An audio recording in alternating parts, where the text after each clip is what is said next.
good morning and welcome back to my YouTube channel. Thank you so much for tuning in today.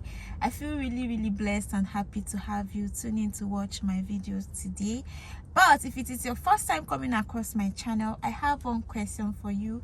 Where have you been? I've been waiting all year round for you to discover me, but thank God you are here today.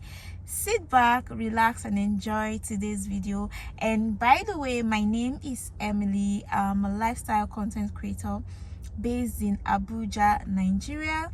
I create content about my life as a single girl living in the capital city of Nigeria. Okay, you want to stick around with me because it promises to be a very fun ride right here on this YouTube channel. Okay, so guys, to my OGs, you guys can already tell we are in a very brand new background. As you can see, I'm recording this video in my car. Yes guys, it feels really surreal to say that out loud. Yes guys, your girl got a car. Drum roll. Your girl got a car, guys. I got a car and I am so happy. Currently sitting in my car bringing this content to you. You know, I've been wanting to make this video, but I said, which better place can I make this video other than inside this beautiful black car? Yes guys, your girl got a car. This has to be one of my most excited videos to film. Like, I am very happy to sit down here and give you the gist of how everything and how I finally ended up getting this car. Okay, so getting this car has been on my mind for the longest. See, if you live in Abuja, you would know that it is very difficult to move around without a car because the transportation system in this Abuja is crap. You can literally want to go some places and there will be no bus, there will be no taxi, and the only option you have will be to use either a Uber or a boat, right? And it is very difficult and stressful to move around. So getting this car has been something that I've always prayed for, wished for, dreamed of and wanted to have. So yes, it became really necessary for me to get a car that can move me from point A to point B. Guys, sometimes I'll be going to work, I'll come out of my bus stop and I'll wait for taxi for hours and I will not get. And when I mean taxi, it's not even like public transportation. Like, there's a way Abuja works. Most people with private vehicles, when they are going to work, they pick passengers, you pay them and they drop you off somewhere closer to your office place if they are passing through your route, and then you can go your way from there. Different kinds of cars, Mercedes, different kinds of cars. It's just something that is done here. So sometimes I'll dress up, come out, want to go to work, and I will not have means. I will stand, wait. Most times you get to work very late. Before you get to work, you're already tired because getting to work became really stressful because there's no vehicle. So I am so glad that finally today I am here. I have my car. Whenever I'm ready to go to work, I just hop in and I move. And guys, I have learned how to drive. I learned how to drive and now I can move around, drive myself around town. And owning my car as a single girl has always been my dream and aspiration. Like, it has always been something I have prayed for, wished for, wanted, and always wanted to have. You know, whenever I see single girls, young girls driving around in their car, in their own car, I used to feel very happy, and I silently pray for myself to be that girl one day. And guys, here I am today, sitting in my car making this video. Guys, I am so happy. I am very grateful to God because this would not have been possible without God's help. This would not have been possible without God helping me and showing forth for me. And guys, I feel like this video will be very, very incomplete if I don't reflect a little or take you back on my journey in this city of Abuja. So guys, I moved to Abuja some years back for my NYSC. For those of you that are non-Nigerians that are watching me, NYSC is National Youth Service Corps. Okay, it is a program that is compulsory for all Nigerian graduates. So when you leave uni, when you graduate from uni, the government will post you to any state of their choice within Nigeria to serve the country compulsorily for 1 year. So I was posted to Abuja to serve, and before I was even posted to Abuja, I already made up my mind that whichever city that I'm posted to would be the place I would reside, you know, within the country. So I really prayed for a big city. I wanted to serve in a big city. I did not want a village. I did not want to serve in the village at all. So when I came to Abuja, I remember coming to Abuja years back, and my mom had given me 30,000 naira for my transportation and my upkeep money for the 3 weeks that we had to stay in camp. And I was so grateful. Even after she bought everything I needed for camp for me, she bought me a box, she bought me some uniform that we wear, like the white sneakers, white top, white shorts. She bought those things for me. She gave me, and she still gave me extra money for upkeep. God bless that woman for me. And so guys, that was how I moved down to Abuja sometime in May of 2017, I believe. So after the 3 weeks in camps, in camp elapsed, we had to move. So I moved in with a church fellowship that has this housing program for youth corpers. It is called NCCF. So I moved in with them for a couple of months. It is like a hostel for corpers. In my room, I think we're about 20 or more. I can't really remember for now. So you stay in the place for a subsidized rate. Instead of paying rent, you just stay there and then you pay a token. I think we're paying about 6,000 naira each, but we're a lot in the room and in the house. So we were there, and after staying in that place for a couple of months, I knew that place was not for me at all, because they had a lot of rules. You know, you cannot wear trousers even to work. You cannot wake up when you want. They tell you when to wake up, even on Saturdays, I believe. They wake you up as early as 4 a.m. or 5 a.m. for devotion. In the evening, you have evening services. So many rules that I could not really, you know, cope with. So I knew I was not going to stay there for long. So I had a friend I met in the family house, because that's what they call it. So we started making arrangements to get our own place outside of the family house. And I also had a coursemate from uni that was serving in Abuja at that time as well. So she had also told me that, you know, because of the rent in Abuja, rents are very expensive, and for broke girls that just left uni, broke girls that just left school, serving the country, I think our pay then was, my place of primary assignment was paying me 20,000 naira monthly, and the government was paying me 19,500. That's about 39,500 everything, as in monthly, right? So for broke girls like us, we knew we needed to, you know, come together to rent a house. So me, my friend, and my other friend, my friend from the family house and my other friend from uni, we came together and we got an apartment, a room, it's self-contained. So we're living like roommates. We're roommates, you know. And guys, that house was 240,000 naira for the total package, I believe. And my mom once again paid my share of that rent. I think it was around 80,000 or 70 something thousand for me. My mom sent me the money, I paid, she sent money, I bought some things. And guys, when I say roommates, it's not like the way people say it in America, because I know a lot of people watch me from the United States of America. When I say roommate, I mean like roommates. What they call roommates in America, we call it flatmates here in Nigeria. For us, a roommate is someone that you share a room with. Let's say inside this car is the room.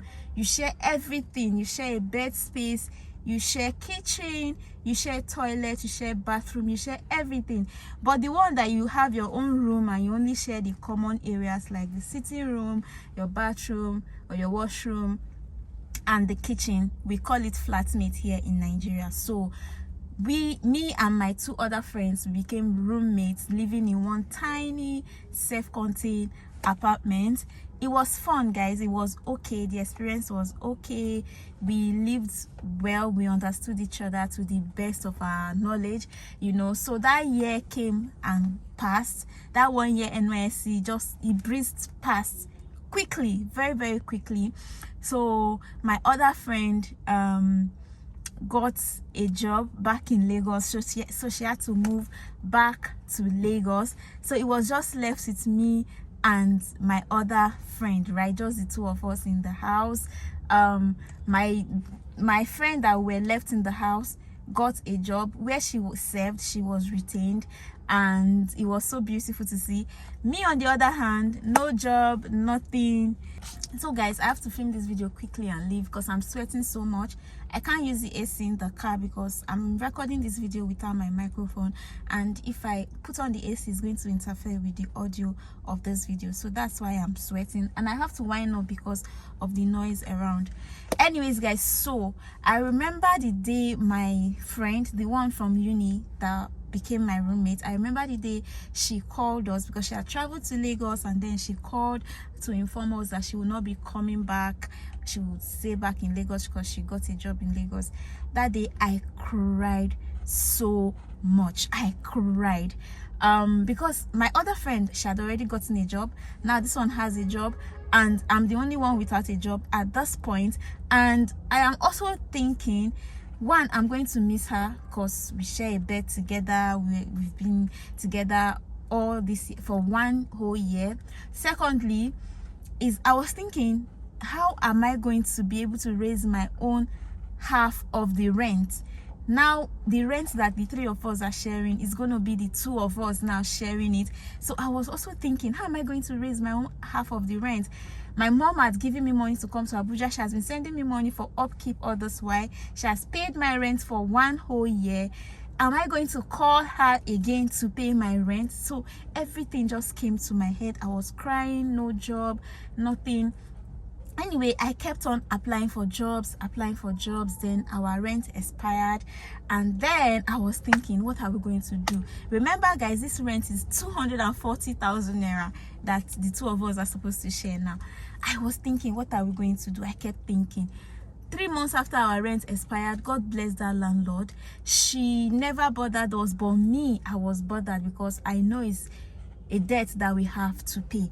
So I think about 3 months, I called my other roommate, and then I told her, I said, see, this our rent, it's expired. They've not asked us, but we have to find a way. Can we go? I've been thinking, can we go and meet our landlady and beg her to reduce the rent for us, so that it will be easier for me and you to pay, since our third friend had moved out of the house already. So that was my thinking. If we can talk to our landlady, since she seemed like a very understanding person, she would probably give us discount so that it would be easier for me and my remaining friend to share. Guys, when I told my friend this, that okay, let's meet this woman, maybe she'll give us discount for the rent, what she told me shocked me. So I told her this, and then she told me, oh no, I'm moving out, I'm not staying, I'm not retaining the house, I want to get my own place. And it was like my world shattered.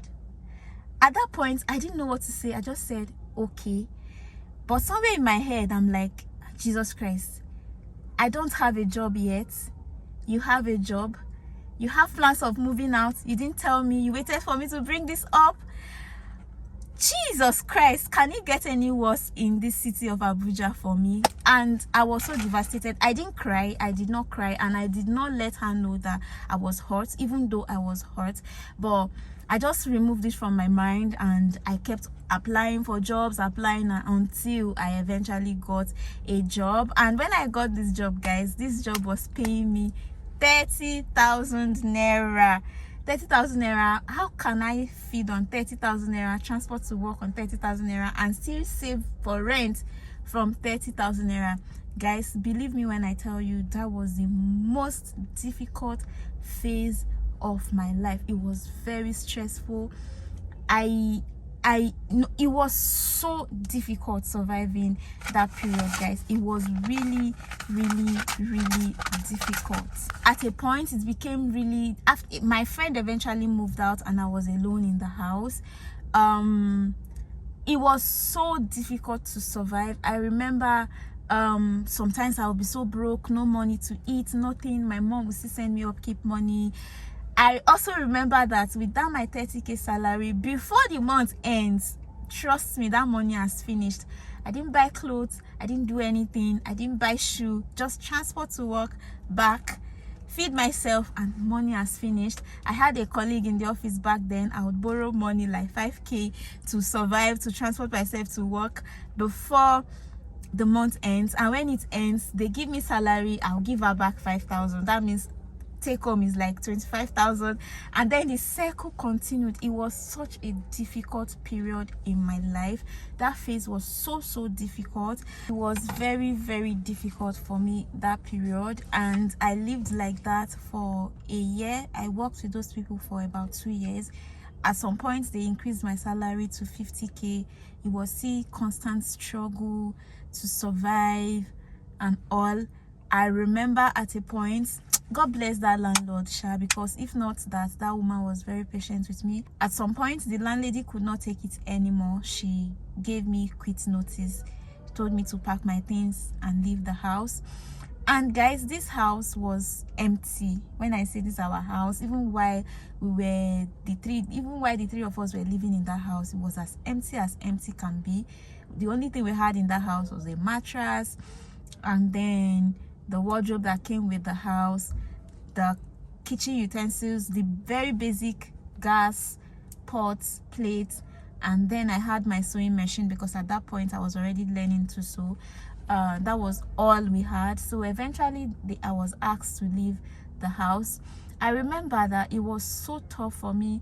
One day my elder sister called me, and then she asked me, like, what are you still doing in Abuja? Why are you suffering like this, like you don't have anybody? Even if you don't want to come and live with me and my husband in Delta State where I stay, come to Delta, move to Asaba. At least it's closer. If you are so hungry, somebody can come and give you something to eat. Why are you suffering so much in Abuja? But I decided to stay back, because moving back to Delta State was not the plan. I knew God had plans for me. I knew that it is not going to be over until it's over, right? So I told her, no, I am not moving to Delta. This Abuja, I'm going to see her, I'm going to get a job, I'm going to find a way to survive, you know. And I wanted to do all of this without compromising my standard as a Christian, as a human being. My goal then is, if something that I cannot tell my mom I did, I can never do it, no matter what, because of money, right? Because I'm from this very, you know, moral home. You cannot like tell your mom that a man gave you money just for giving you money. Like, what did you do for the man? So I grew up with that mindset of not having to rely on any man. I didn't even have a boyfriend back then, so it was just me struggling, living my life, trying to survive, you know. To cut the long story short, I started my YouTube channel. I got another job, which is where I'm currently working now, and my story started to change gradually. God showed up for me, I realized at a point that I could pay my rent stress-freely. I could eat stress-freely. I could even keep a certain percentage of my salary aside, and I knew all of this would not have been possible without God. God has been there for me. God has shown me mercy. God has loved me so much in spite of everything. And I look back at my story and I just feel really emotional, guys, because I remember there was a time back in the day, my friend that moved out, you know, that said she wanted to get her own place, you know, she had called me one day that she's coming to my house. And you know, normally somebody's coming to your house now, you have to like make food for the person and all. I had just 500 naira in my account that day. I dressed up. I said, okay, let me go withdraw this 500. Then Nigeria was still good. At least with 500 I can cook 2 indomie and then we'll eat. I dressed up. I said, okay, let me go to the ATM and withdraw this 500 so that I can use to, you know, at least cook so that she will eat, because she's coming from far, you know. After I dressed up, I laid down, was thinking, how will I now walk all the way to the ATM to withdraw 500 naira? When I get to the ATM, I join the queue. How will I know which of the machine is paying 500 just so I can withdraw? So after thinking about it, I just laid down on my bed. I'm like, God, please change my story. I had to pick up my phone and call her that day. I say, babe, how far? I know you are coming to see me, but there's no food in there. She said, no, don't worry about food. I think that day she came and then I think she bought food or something, or she was the one that now bought the indomie or whatever we ate that day. You know, guys, it was difficult, but here I am today. I know I'm not where I want to be, guys, but I am so thankful. I am not where I used to be. God has been good. God has been faithful. And I can't believe that in this city where I could barely afford to feed myself or transport myself to work, I am here driving my own car. A city where I almost became homeless, I am here driving my own car. And I want to use this medium to talk to young girls out there that might be facing the same challenges. I want to tell you, you don't need to compromise your standard to get to where you want to be. Keep the hope alive. Pray to God. Keep pushing. Keep focusing. Keep, you know, doing the things that you're supposed to do. Improve your skill if you can. Keep searching for jobs. If you can set up a business, you should. You know, if it's content creation, you should also give it a chance, because I cannot even lie, coming on YouTube has been one of the greatest blessings of my life, and I thank God for that every day. And I want to tell you, as a young girl, you don't need to compromise your morals, your standard, just because you want someone to take care of you. If a man is giving you money, he's going to give you from what he has, you know. But if it's your own money, you know, it's always better to have your own money. Don't be like those girls that will follow different men for money just because you want to, you know, live the life. Everything has time and phase, you know. If you are in your phase of looking for a job, the phase would pass. Guys, in case you can hear noise or sound, please pardon me. I had to put on the AC of this car because I was almost melting and I do not want to melt. If you live in Abuja, you know that Abuja is very, very hot. And because I was in this enclosed car, it was affecting the temperature of my phone. It kept cutting short. So please pardon the noise. And yes, guys, I do not want to sound like a preacher's daughter, but you know, just keep the hope alive. Do not give up. It is not over until it's over. And yes, guys, your girl is now a car owner. If you see me drive by, holla at your girl. See me drive by, holla at your girl. Okay, holla at your girl, guys. And I know you're happy for me as well. I'm so happy for myself. And yes, guys, thank you so much for watching. I love you all so much from the bottom of my heart, and I'm gonna see you all in my very next video. Until then, do have a very, very beautiful day wherever you are watching me from. Okay, guys, before you go, are you subscribed to the channel? If you are not, please hit on the subscribe button. Okay, all right, bye. Mwah.